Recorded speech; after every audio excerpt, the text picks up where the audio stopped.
치료봉사 제5장 건강원리 4절 식생활과 건강. 우리의 육체는 우리가 먹는 음식물로 이루어진다. 육체의 조직은 끊임없이 파괴되고 있으며 육체의 각 기관이 움직일 때마다 낭비가 생기는데 그 낭비는 우리의 음식물로 보충된다. 몸의 각 기관은 거기에 해당되는 영양소가 필요하다. 뇌는 그 몫에 해당되는 분량을 공급받아야 하고 뼈와 근육과 신경 역시 그들의 몫이 필요하다. 음식물이 피로 바뀌어지고 그 피가 육체의 여러 부분을 이루기 위하여 사용되는 것은 놀라운 과정이다. 그리고 이 과정은 끊임없이 계속되면서 모든 신경과 근육과 조직에 생명과 힘을 공급한다. 음식물의 선택. 육체를 이루는 데 필요한 요소를 가장 잘 공급해주는 음식물을 선택해야 한다. 그와 같은 선택에 있어서 식욕은 안전한 지침이 못 된다. 그릇된 식사 습관으로 말미암아 식욕은 왜곡되었다. 때때로 식욕은 건강을 해치고 활력 대신에 연약함을 초래하는 음식물을 요구한다. 우리는 사회의 관습에 의하여 안전하게 지도를 받을 수 없다. 도처에 퍼져 있는 질병과 고통은 주로 식생활에 대한 일반적 오류와 관련되어 있다. 가장 좋은 음식물이 어떤 것인지 알기 위하여 우리는 사람의 식생활을 위한 하나님의 원래의 계획을 연구해야 한다. 인간을 창조하시고 그의 필요를 아시는 분께서는 아담에게 음식물을 지정해 주셨다. 그분께서는 씨 맺는 모든 채소와 씨 가진 열매 맺는 모든 나무를 너희에게 주노니 너희 식물이 되리라고 말씀하셨다. 또한 인간이 죄의 저주로 에덴 동산을 떠나 토지를 경작하여 생계를 유지하게 되었을 때에도 역시 사람은 밭에 채소를 먹도록 허락을 받았다.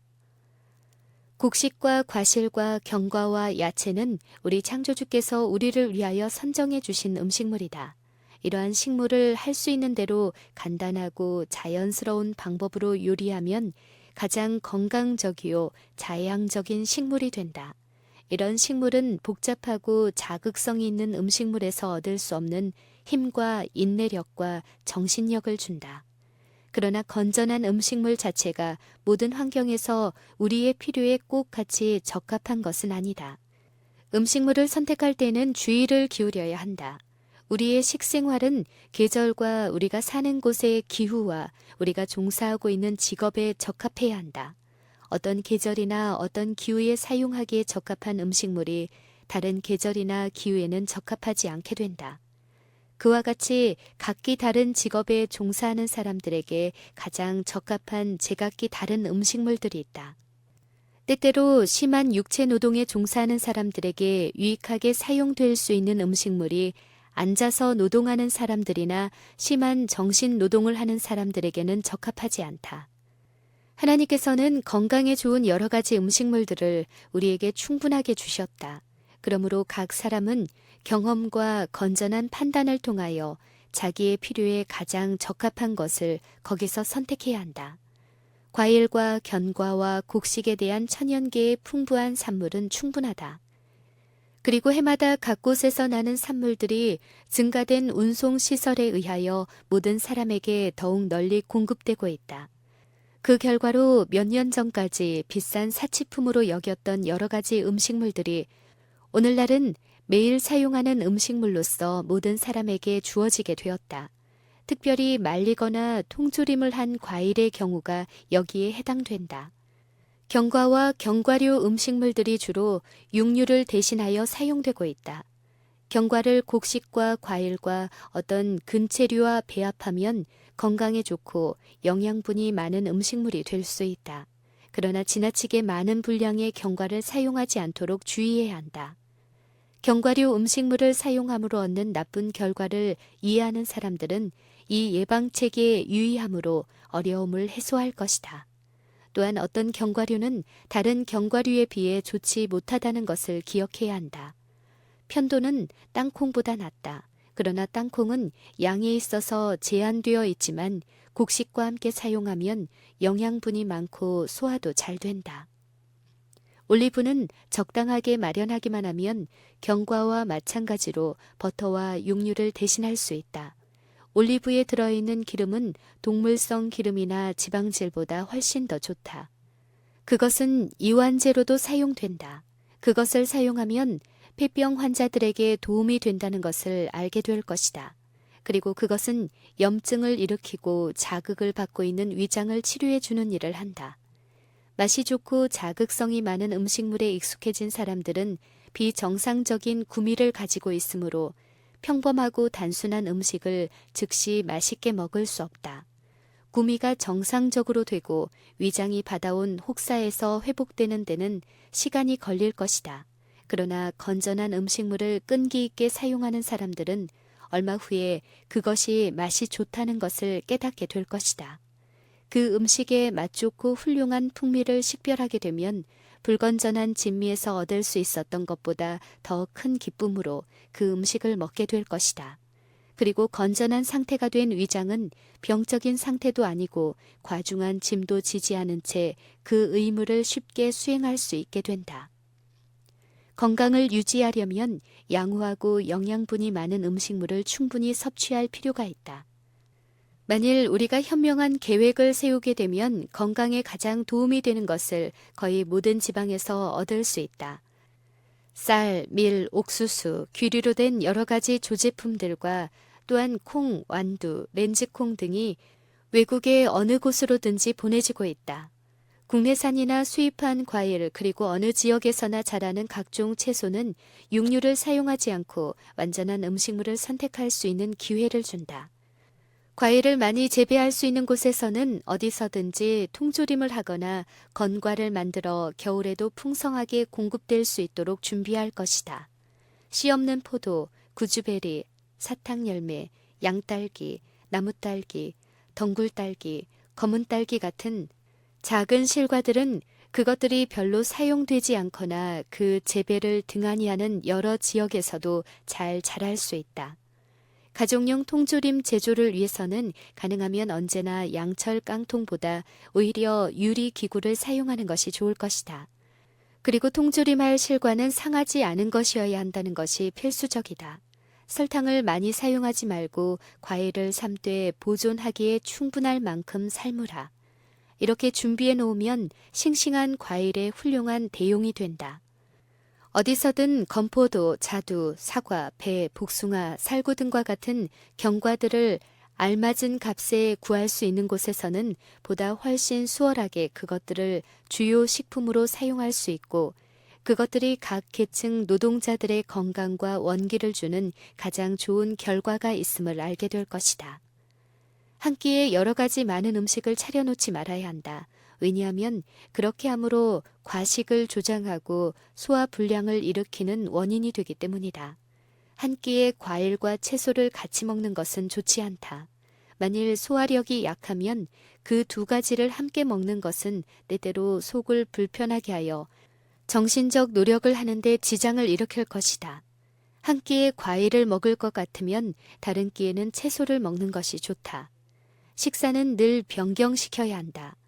같은 방법으로 요리한 음식이 끼마다 또는 날마다 식탁 위에 있지 않게 할 것이다.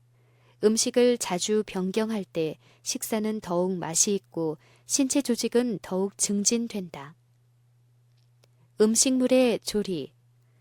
단순히 식욕을 만족시키기 위하여 먹는 것은 잘못이다. 그러나 음식의 질이나 음식을 조리하는 방법에 대하여 무관심해서는 안 된다. 먹는 음식이 맛이 없을 것 같으면 신체는 영양분을 잘 섭취하지 못하게 될 것이다. 음식물은 주의 깊게 선택되고 지혜롭고 기술적으로 조리되어야 한다.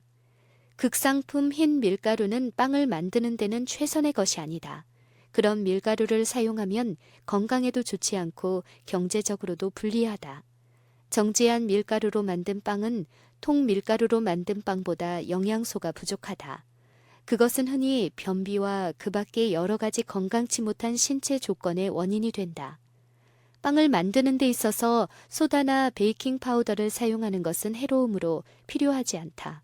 소다는 위의 염증을 일으키는 원인이 되고 때로는 신체의 온 기관을 중독시킨다. 많은 주부들은 소다가 없으면 좋은 빵을 만들 수 없다고 생각한다. 그러나 그것은 잘못이다. 만일 그들이 더 좋은 방법을 배우려고 노력할 것 같으면 그들이 만드는 빵은 더욱 건강에 좋고 정상적인 구미에 보다 더 맞게 될 것이다. 부풀리거나 이스트를 넣은 빵을 만들 때에 물 대신 우유를 사용하면 비용이 더 들고 건강에도 좋지 않다. 우유로 만든 빵은 물로 만든 빵만큼 구운 후에 오랫동안 맛을 유지하지 못하고 위에 들어가면 쉽게 발효된다. 빵은 가볍고 맛이 좋아야 한다. 조금이라도 신맛이 있어서는 안 된다. 빵 덩어리들은 작게 하고 할 수 있는 대로 완전히 구워 누룩균을 죽여야 한다. 어떤 종류의 부풀린 빵은 금방 구워내어 뜨거울 때에는 소화가 잘 되지 않는다. 그런 빵은 식탁에 절대로 올려놓지 말 것이다. 그러나 이 규칙은 누룩 없는 빵에는 적용되지 않는다. 이스트나 누룩을 넣지 않고 통밀가루로 만들어서 화력이 좋은 오븐에 갓 구워낸 롤빵은 건강에도 좋고 맛도 있다. 죽이나 미음을 만들기 위하여 사용되는 곡식은 여러 시간 동안 끓여야 한다. 그러나 연한 음식이나 유동성 식물은 철저히 씹어야 하는 마른 음식보다 건강에 이롭지 못하다. 주입의 콕은 2번 구운 빵은 가장 소화가 잘 되고 가장 맛이 좋은 음식 중에 하나이다. 부풀린 보통 빵은 조각조각 썰어서 오븐에서 말리되 수분이 완전히 없어질 때까지 말리도록 하라. 그 다음에 전체를 약간 노릇노릇하게 굽는다. 이 빵은 건조한 곳에서 다른 보통 빵보다 훨씬 오랫동안 저장할 수 있다. 그리하여 사용하기 전에 다시 데우면 처음 만들었을 때와 마찬가지로 새로운 것이 된다. 일반적으로 음식에 설탕을 너무 많이 사용한다. 케이크, 단 푸딩, 페이스트리, 젤리, 잼은 소화 불량의 주 원인이 된다. 특별히 우유와 계란, 설탕이 주요 성분으로 되어 있는 카스타드와 푸딩류는 해롭다. 우유와 설탕을 많이 쓰거나 함께 사용하는 것은 피해야 한다. 우유를 사용하려면 완전히 소독해야 한다. 이 점만 주의하면 우유를 사용함으로 말미암아 병균이 전염될 위험은 적을 것이다. 버터는 식은 빵에 발라 먹으면 요리에 사용하는 것보다 덜 해롭다. 그러나 일반적으로 그것을 전폐하는 것이 좋다. 치즈는 한층 더 해롭다. 이는 전혀 식물로서 적당하지 않다. 불충분한 음식과 요리를 잘못한 음식은 조혈기관을 약화시키므로 혈액의 질을 나쁘게 한다. 그것은 신체 조직을 창랑케 하고 질병을 일으키고 동시에 신경과민과 우울증을 가져온다. 잘못된 요리로 희생된 자들은 실로 허다하다. 많은 무덤 위에는 좋지 못한 요리로 사망함, 위장 과로로 사망함이라고 기록되어야 할지도 모른다. 요리하는 자들이 건강식물의 요리법을 배우는 것은 신성한 의무이다. 좋지 못한 요리법의 결과로 많은 영혼들이 잃어버림을 당한다. 좋은 빵을 만드는 데는 생각과 주의를 기울여야 하지만 한 덩어리의 좋은 빵 속에는 많은 사람들이 생각하는 그 이상의 종교가 포함되어 있다. 참으로 훌륭한 요리사는 드물다. 젊은 부인들은 요리나 그 밖의 집안일 하는 것을 미천한 일로 생각한다.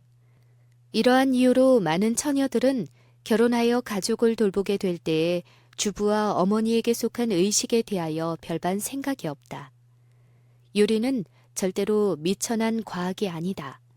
그것은 실제 생활에 있어서 가장 요긴한 것 중에 하나이다. 이는 모든 부인들이 배워야 할 과학인 동시에 보다 더 가난한 부류의 사람들에게 유익이 될 방법으로 그것을 가르쳐야 할 것이다. 음식을 맛있게 하고 동시에 단순하고 영양 있게 만드는 데는 기술이 요구되지만 그것은 가능한 일이다. 요리하는 자들은 간소하고 위생적인 방법으로 단순한 음식을 요리할 줄을 알아야 할 것이다. 그렇게 하면 음식이 단순하기 때문에 보다 더 건강에 좋은 것은 물론이요, 맛이 더 좋은 것을 발견할 수 있기 때문이다. 가정의 중요한 위치에 있으면서 건강에 좋은 요리법의 기술을 아직 이해하지 못하고 있는 모든 여인들은 자기 가족의 건강에 대단히 필요한 것을 배울 결심을 해야 한다. 여러 곳의 위생적인 요리 학교가 이 방면에 대한 교육의 기회를 제공한다. 이러한 시설의 도움을 받지 못하는 부인들은 다른 좋은 요리사에게서 교육을 받아야 한다. 그리하여 그는 이 주방 기술의 안주인이 되기까지 진보를 위한 그의 노력에 꾸준히 인내할 것이다. 식사를 규칙적으로 하는 것은 매우 중요하다. 매 끼의 식사에 대하여 일정한 시간을 정할 것이다. 이 식사 시간에 각 사람은 신체가 요구하는 것을 먹도록 하라. 그런 다음에는 다음 식사할 때까지 아무것도 먹지 않도록 하라. 신체가 아무 음식도 요구하지 않는 때에, 즉 불규칙한 간격으로 또한 식사 사이에 먹는 사람들이 많이 있다. 왜냐하면 그들은 버릇을 고칠 만한 충분한 의지력을 갖지 못했기 때문이다. 어떤 사람들은 여행할 때 먹을 것이 손에 닿기만 하면 항상 먹는다. 이것은 매우 해롭다. 만일 여행하는 사람들이 단순하고 영양 있는 식물을 규칙적으로 먹는다면 그들은 그렇게 심한 피로를 느끼거나 질병으로 크게 고생하지도 않을 것이다. 또 하나의 해로운 버릇은 취침 시간 바로 전에 먹는 일이다. 정기적인 식사를 하였을지라도 피곤한 느낌이 있기 때문에 음식을 더 먹게 된다. 이와 같은 그릇된 행동에 빠져 하나의 습관이 형성되고 때때로 그것이 너무 굳어져 버리기 때문에 음식을 먹지 않고는 잘 수 없다고 생각하게 된다. 늦게 식사를 한 결과로 소화작용은 자는 시간에도 내내 계속된다. 그러나 위가 계속적으로 활동할지라도 그 활동이 정상적으로 이루어지는 것은 아니다. 잠은 불쾌한 꿈 때문에 장애를 받게 되고 아침에는 흐리멍텅한 기분으로 일어나게 되며 식사에 대한 의욕을 별반 갖지 못하게 된다. 우리가 휴식을 위하여 잠자리에 들 때 위도 모든 일을 끝내야 한다. 그것 역시 신체의 다른 기관들처럼 쉬어야 한다. 습관적으로 앉아서 일하는 사람에게는 밤 늦게 먹는 저녁 식사가 특별히 해롭다. 그것 때문에 생기는 장애가 때로는 죽음을 초래하는 질병의 시초가 된다. 많은 경우에 있어서 허전하여 식물을 요구하게 되는 것은 낮 동안의 소화기관을 너무 과중하게 사용했기 때문에 느끼게 되는 것이다. 한 끼의 식사를 처리한 후에는 그 소화기관들이 휴식을 요한다. 적어도 식사와 식사 사이에는 대여섯 시간의 간격이 있어야 한다. 그러므로 이 방침을 실행하는 대다수의 사람들은 하루에 세 끼보다 두 끼를 먹는 것이 더 나은 것을 발견할 것이다. 그릇된 식사 조건. 음식을 매우 뜨겁게 먹거나 차게 먹지 말 것이다. 만일 음식이 차면 소화가 시작되기 전에 그것을 따뜻하게 하기 위하여 위장의 활력을 끌어간다. 찬 음료는 이런 이유로 유해하다. 반면에 뜨거운 음료를 많이 사용하는 것도 쇠약하게 한다. 사실상 식사와 함께 위장에 들여보낸 액체가 많으면 많을수록 그 음식물을 소화하기가 더욱 어렵다. 왜냐하면 액체가 먼저 흡수되지 않으면 안 되기 때문이다. 소금을 많이 먹지 말며 피클과 양념한 음식을 피하라. 그리고 과실을 많이 먹으면 식사 시간에 많은 음료를 요구하는 자극이 대부분 사라질 것이다. 음식은 천천히 그리고 잘 씹어서 먹어야 한다. 이는 침이 음식과 알맞게 섞여서 소화액이 작용할 수 있게 하는데 필요하기 때문이다. 또 한 가지 큰 잘못은 격렬하고도 과도한 운동을 한 직후와 대단히 지쳐 있을 때나 몸이 화끈 달았을 때와 같은 부적당한 때에 먹는 것이다. 식사 직후에는 신경 에너지를 강력히 흡수한다. 그러므로 식사 직전과 직후에 정신이나 육체가 무겁게 부담이 지워지면 소화가 잘 안 된다. 흥분될 때나 걱정될 때나 마음이 급할 때는 휴식과 안정을 되찾기까지 먹지 않는 것이 좋다. 위는 뇌와 밀접한 관계가 있다.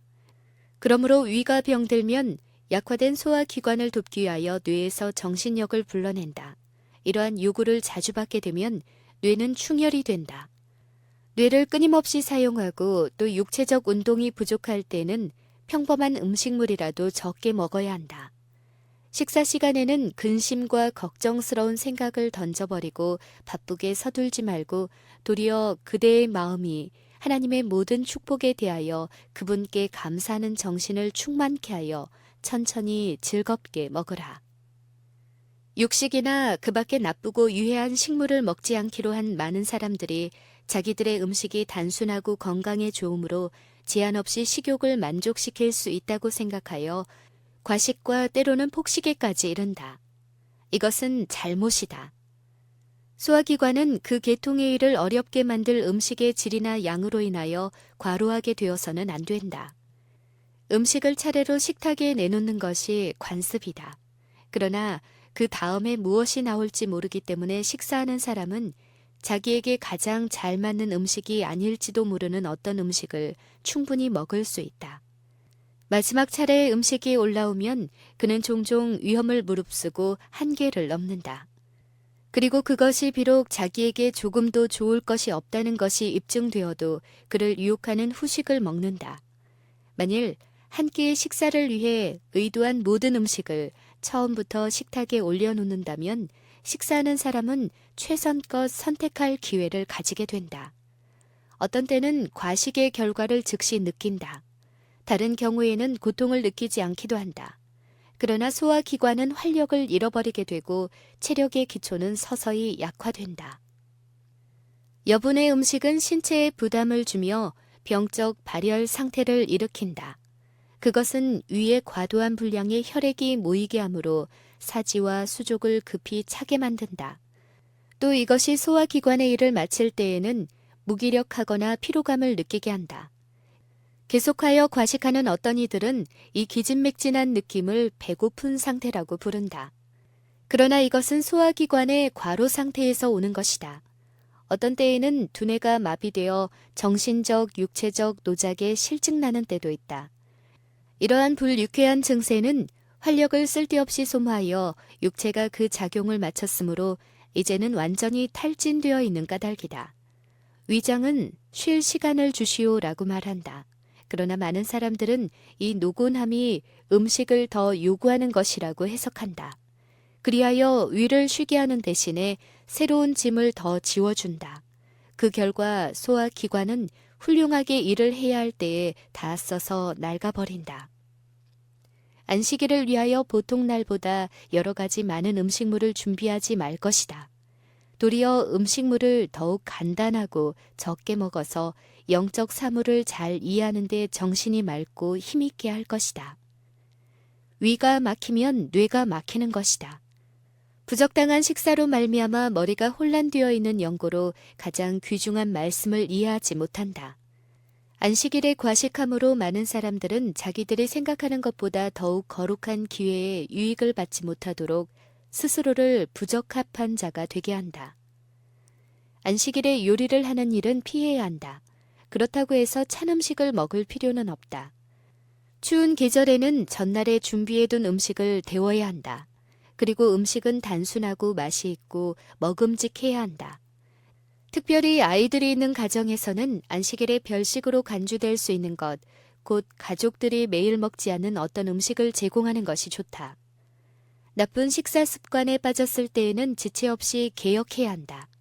위를 과도히 사용한 결과로 소화 불량증이 생겼을 때에는 모든 과중한 부담이 되는 짐을 제거하므로 남아있는 활력을 보존하는 데 주의 깊은 노력을 해야 할 것이다. 위를 오랫동안 학대하면 다시는 완전한 건강을 회복하기가 어려울 것이다. 그러나 적당한 식사 습관은 위가 더 이상 쇠약하여짐을 면하고 많이 회복하게 할 것이다. 각계의 경우에 적합한 규칙을 제정하기는 어렵다. 그러나 식사에 관한 다른 원칙에 주의하면 큰 개혁이 생길 것이요. 요리사가 끼니마다 식욕을 일으키기 위하여 애쓸 필요는 없을 것이다. 식사를 절제하면 정신적, 도덕적 활기로 보상받는다. 그것은 또한 정욕을 통제하는 데도 도움이 된다. 과식은 성질이 느린 사람에게는 특별히 해로우니 이러한 사람들은 절식하고 육체적 운동을 많이 해야 한다. 탁월한 천품의 능력을 가진 남녀 중에서 식욕을 절제하여 극계한다면 능히 성취할 수 있는 분량의 일을 그렇게 하지 않으므로 그 절반도 이루지 못하는 사람들이 있다. 많은 저술가와 연사들이 여기에 실패한다. 마음껏 먹은 다음에 독서와 연구 또는 저술 등의 일에만 열중하고 육체적 운동을 하는 데는 시간을 쓰지 않는다. 그 결과로 사상과 어휘가 자유롭게 흘러나오지 않는다. 그들의 문장과 말은 사람의 심금을 울리는 데 필요한 힘과 압력을 가지지 못한다. 그리하여 그들이 힘들인 작품에는 활력이 없고 효과가 없어진다. 중요한 책임을 담당한 사람들, 특별히 영적 관계의 수호자가 된 사람들은 예민한 감정과 민활한 관찰력을 가진 자들이라야 한다. 누구보다도 그들은 음식에 절제하여야 한다. 기름지고 사치한 음식물이 그들의 식탁 위에서 발견되지 않아야 한다. 책임 있는 지위에 있는 사람들은 매일 중대한 결과가 따르는 결정을 하게 된다. 때때로 그들은 신속히 판단하지 않으면 안 된다. 그런데 이것은 엄격한 절제의 생활을 하는 사람들만이 성공적으로 해낼 수 있는 일이다. 이 지는 체력과 지력을 적당히 조절하는 조건 아래서 강화된다. 과로하지만 않으면 원기는 사용할수록 새로워진다. 그러나 흔히 중요한 계획을 고안하고 중대한 결정을 하지 않으면 안 될 사람들의 처사가 부적당한 식사의 결과로 말미암아 나쁜 영향을 받게 된다. 위가 혼란하면 정신 상태도 혼란하고 확실성이 없다. 이것이 흔히 성냄과 무자비함과 또는 편벽됨의 원인이 된다. 나쁜 식사 습관으로 말미암아 생긴 병적 상태의 결과로 세상의 축복이 될 수 있는 많은 계획들이 무시되고 불공평하고 억울하고 잔인한 많은 계획들이 실천되어 왔다. 여기에 책상 일이나 혹은 정신적 노동을 하는 모든 사람들에게 한 가지 제의를 하는 바이다. 충분한 도덕적 용기와 극기를 가진 사람들은 그것을 시험해 볼 것이다. 끼니마다 2가지 혹은 3가지로 된 단순한 식물을 취하라. 그리고 배고프지 않을 정도 이상은 더 먹지 말라. 날마다 활발한 운동을 하라. 이렇게 하고도 그대가 유익을 받지 못하는가 볼 것이다. 활발한 육체 노동을 하는 힘센 사람들에게는 그 식물의 양과 질에 있어서 앉아서 일하는 사람에게처럼 그렇듯 주의하도록 강요될 것은 아니다. 그러나 이러한 사람들이라도 먹고 마시는 데 절제를 한다면 더욱 건강하게 될 것이다. 어떤 사람들은 자신들의 식사에 대한 세밀하고 정확한 규칙을 정할 수 있으면 하고 원한다. 그들은 과식을 한다. 그리고는 후회한다. 그러므로 그들이 먹고 마시는 것에 관하여 항상 염려하고 있다. 그런 일이 있어서는 안 된다. 누구든지 다른 사람을 위하여 정확한 규칙을 정할 수는 없는 것이다. 각 사람은 이성을 활용하여 자제해야 하며 또한 원칙에 의하여 행할 것이다. 우리의 몸은 그리스도께서 사신 소유물이다. 그러므로 우리는 우리 마음대로 할 자유가 없다. 건강의 법칙을 이해하는 모든 사람들은 하나님께서 그들의 몸을 위하여 세워놓으신 그 법칙을 순종하는 것이 그들의 의무라는 것을 깨달아야 한다. 건강의 법칙을 순종하는 것은 개인의 의무에 속한 문제가 되어야 한다. 우리 스스로는 법을 어긴 결과로 고통을 받아야 한다. 우리는 우리의 습관과 행동에 대하여 개인적으로 하나님께 대답해야 한다. 그러므로 우리에게 주어져 있는 질문은 세상의 습관이 무엇인가라는 질문이 아니고 나는 한 개인으로서 하나님께서 내게 주신 삶을 어떻게 취급할 것인가 라는 질문이다.